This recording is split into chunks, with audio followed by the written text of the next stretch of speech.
3기 신도시에서도 이제 사람들이 원하는 거는 분양이다. 근데 지금 3기 신도시 같은 경우에 임대주택 위주로 좀 갈 가능성이 있지 않느냐. 일반 분양이 어느 정도 줄어들 것 같냐. 참 실망스럽다. 그러니까 이제 일반 분양을 기다리시는 분들, 그러니까 그나마 3기 신도시에서도 분양이 좀 나왔으면 좋을 텐데, 근데 임대 위주로 가는 거 아니냐 지금 이 말씀이시거든요. 그래서 저는 이번 정부가 공공임대에 대한 어떤 공급의 필요성은 저는 아직도 그거는 전체적인 어떤 그 주거 안정의 측면이 취약자들에 대한 어떤 지원의 성격이 강하다고 봐요. 근데 지금 우리가 겪고 있는 그런 시장의 문제는 뭐 중산층의 아파트 시장, 민간 임대주택 시장의 문제이고 민간 매매 시장의 문제이거든요.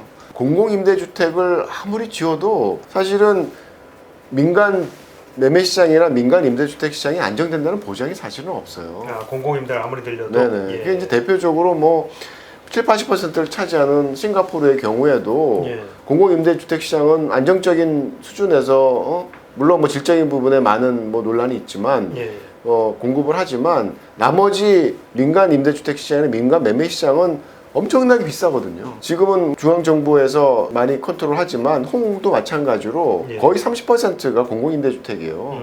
그런 어떤 높은 임대주택, 공공임대주택 비율을 갖고 있는 나라의 경우에도 민간 주택시장의 경우에는 홍콩만 봐도 가장 가격이 높은 시장이 임대료 높은 시장인데 이게 결국은 이 둘 간의 대체 효과가 그렇게 크지 않다라는 거죠. 공공임대주택을 공급을 하게 되면 어쨌든 모든 사람이 줄 수는 없을 거고 상대적으로 구매력이 약한 사람들을 수용하게 된다 그러면 민간 주택 시장에서는 구매력이 강한 사람이 남게 되는 거고 그 사람들이 좀 더 공공임대주택이 아니었더라면은 그 공급돼서 물량보다 적은 물량을 가지고 싸우는 시장이 유지가 되기 때문에 민간 주택 시장이 안정된다는 보장이 사실 없는 거죠. 그래서 물론 이제 공공임대주택 공급 확대가 돼야 된다는 방향성은 저는 기본적으로 인정을 합니다. 근데 그 목적 자체가 민간 주택 시장을 안정시키기 위한 목적으로 공공임대주택을 늘린다라는 거는 저는 방향성 자체가 맞지 않다고 봐요.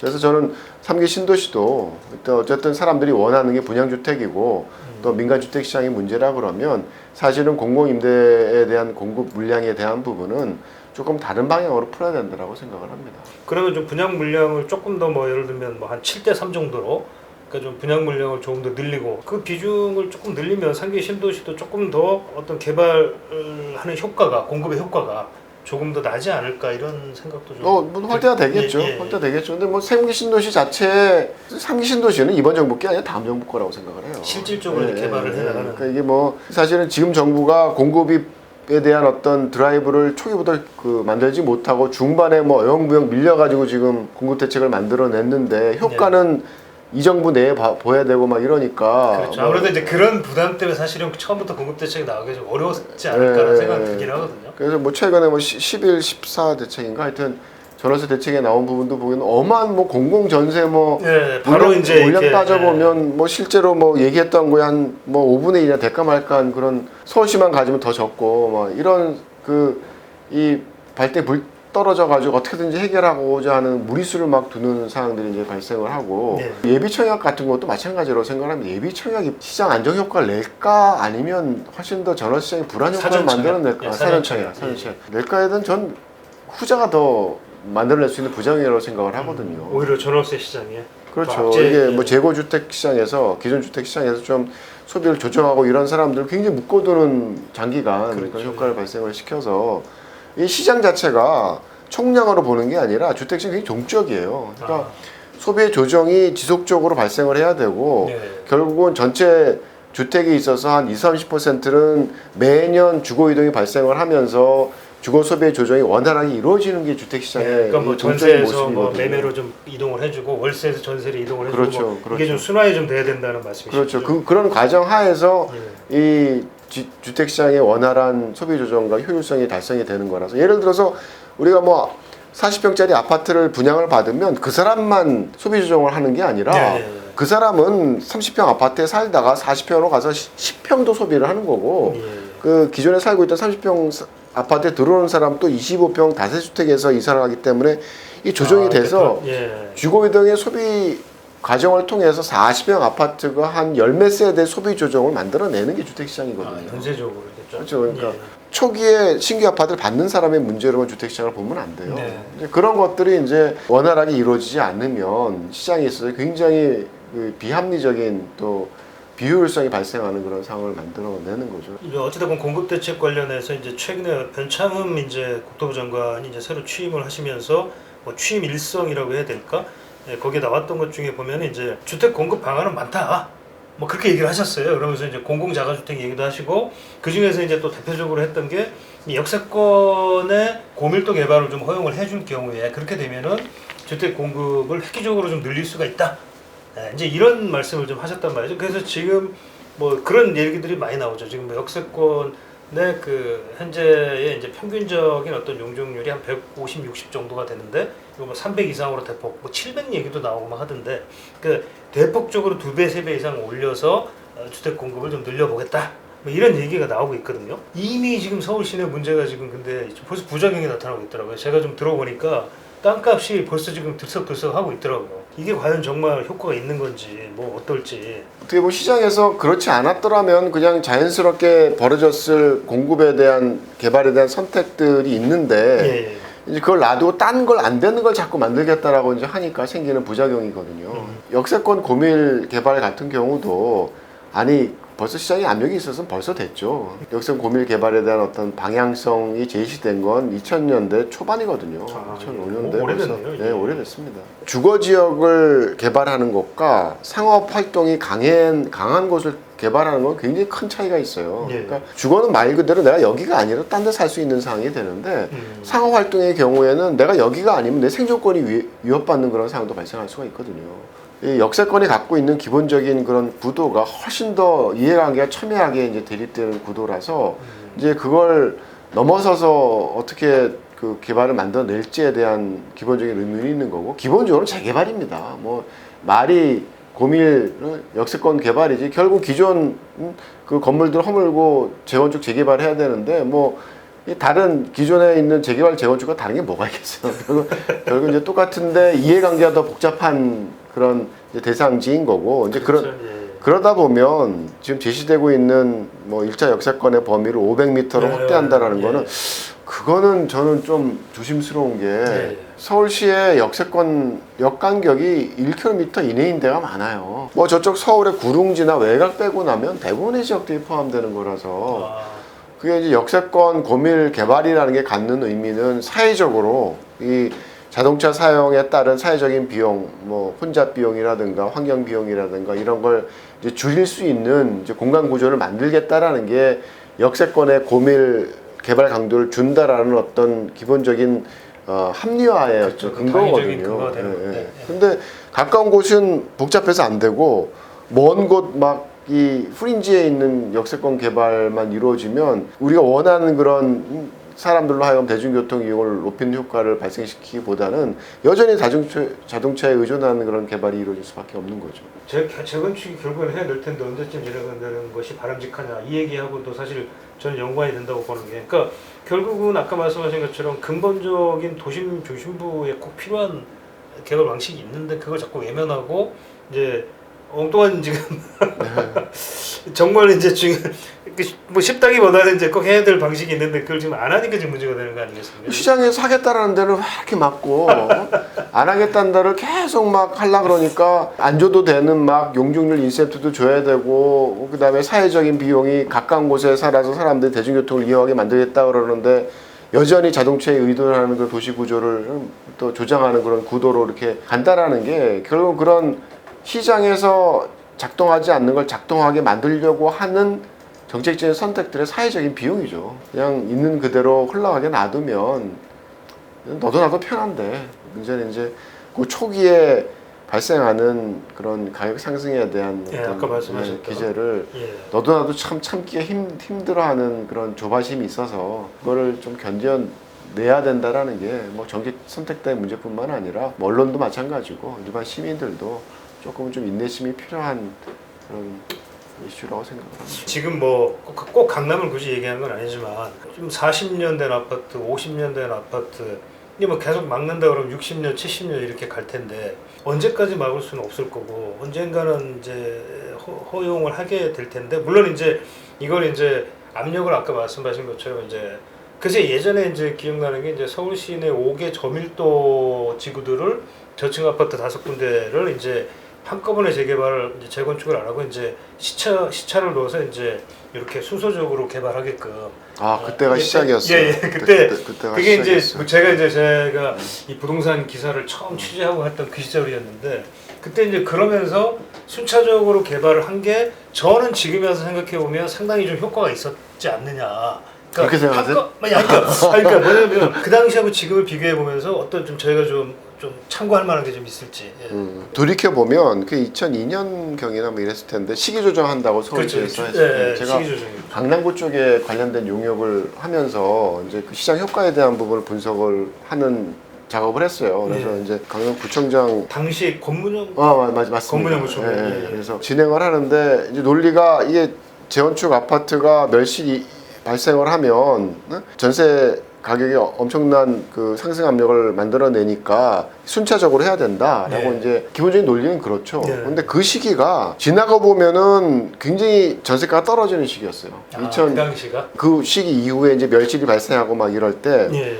그 2001년, 2년, 3년 이랬을 때 이제 전세값이 막 오르니까 정부에서 다세대 다가구 주택에 대한 주차 규정을 완화하고 막 이러면서 그 다세대 주택 공급이 연간 막 8만 호 막 이렇게 나갔던데요. 네네. 지금 뭐 잠실이라든가 뭐 이런 데 엄청나게 공급되던 시기였어요.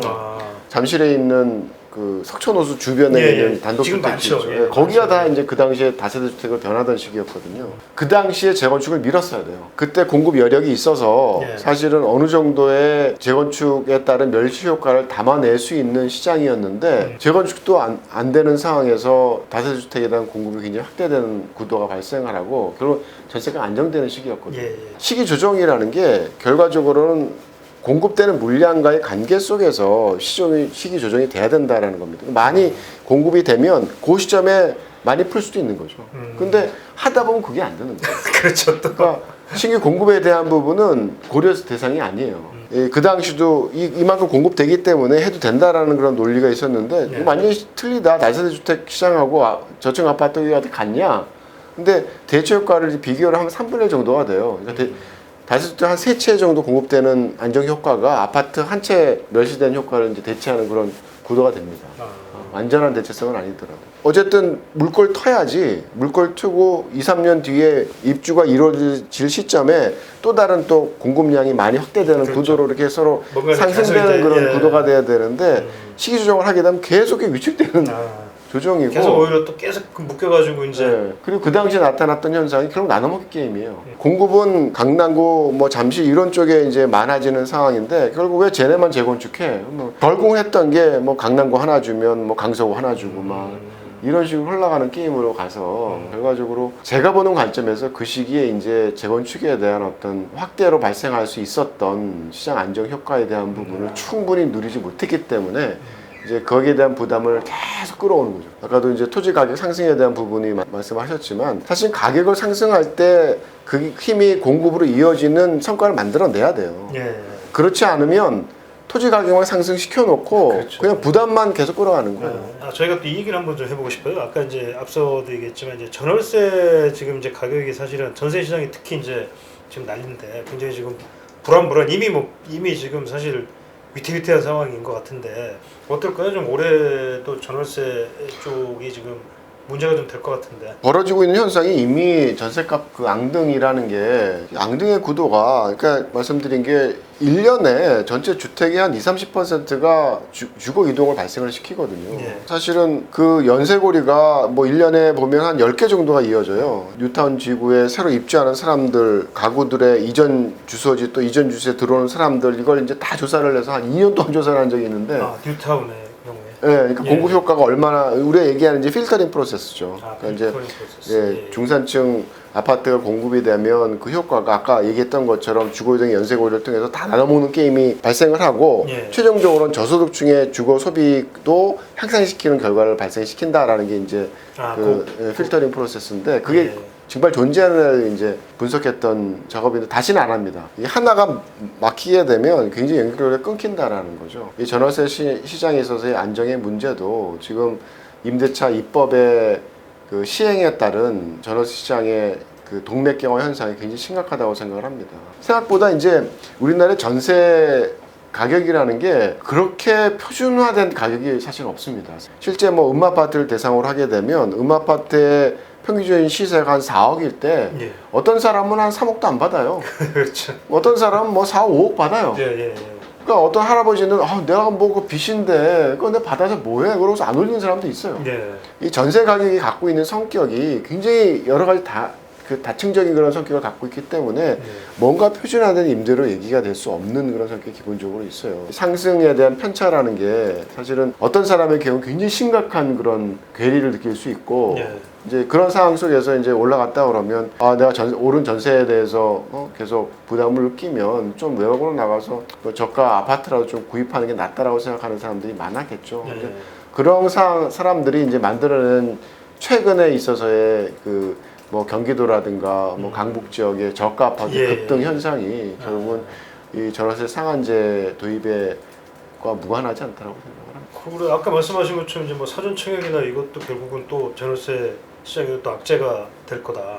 또 그런 말씀이시기도 하지 않습니까? 그죠? 그렇죠. 이게 사실은 전월세 상한제나 이런 것들이 초기에 도입에 따른 어떤 진통으로 그냥 치부하고 넘어가기에는 저는 훨씬 더 영향이 장기적이고 지속적이라고 생각을 해요. 굉장히 만성적인 그 주택시장의 전월세 시장의 불안을 만들어낼 소재 굉장히 큽니다.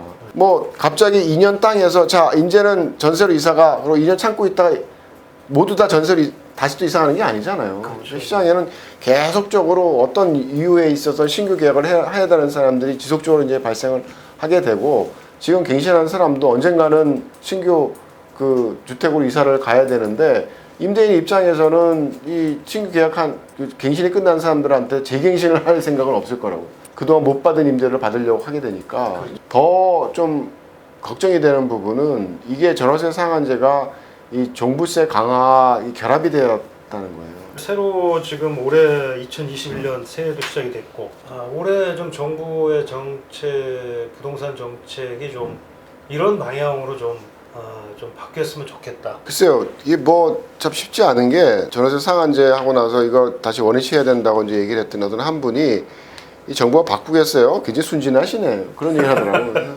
근데 지금 시장에 있어서의 문제점에 대한 부분들은 굉장히 뭐 전술적인 문제는 아닌 것 같아요. 이번 정부가 갖고 있는 부동산 시장에 대한 어떤 기본적인 시각에 굉장히 근원적인 문제가 있기 때문에 그 방향성을 바꾸지 않는 한은 사실은 시장의 안정을 만들어내기가 쉽지 않다라고 생각을 합니다. 뭐 변창흠 장관의 경우에도 글쎄 생각보다는 규제 일변도는 아니라는 또 일말에 실망할지도 모르겠지만 좀 기대를 갖게 하는 그런 예. 행태를 보여서 예. 좀 그런 방향성에 대한 좀 재고를 좀 더 심각하게 이번 정부가 해줬으면 하는 게 제 바람입니다. 자, 교수님 오늘 시간 또 1시간 또 고생해 주셔서 감사합니다. 네, 네, 수고하셨습니다. 고맙습니다. 예. 네.